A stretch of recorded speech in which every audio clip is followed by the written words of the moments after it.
Guys, আজকে আমি চলে গেছিলাম পড়তে কম্পিউটার ব্যাচে। এই আমার সাথে ছিল স্নিগ্ধা। ব্যাপারটা হচ্ছে তখন অবধি কিছু ছিল না, বাট তারপর হঠাৎ করে যখন বৃষ্টিটা এলো, সেটার জন্য ব্লগটা তোমরা দেখতে থাকো, কন্টিনিউ করছি। আজকে ব্লগটা শুরু করছি এরকম হঠাৎ করে, কারণ হঠাৎ করেই বৃষ্টিটা এসে গেছে।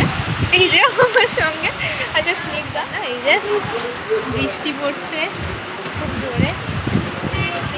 আমি আসলে দাঁড়িয়ে দাঁড়িয়ে একটা দোকানের সামনে ব্লগ করছি, কারণ আমাদের আর কোনো কাজ নেই। আমরা যাওয়ার চেষ্টাও করছি না, আমরা ব্লগে বসি।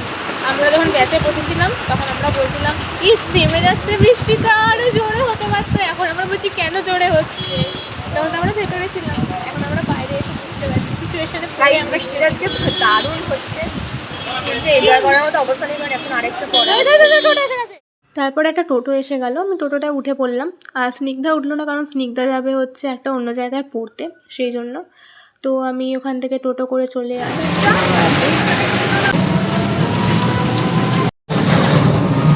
টোটো থেকে নেমে চলে এসে শিশু মন্দির কাছ থেকে সোজা বাড়িতে।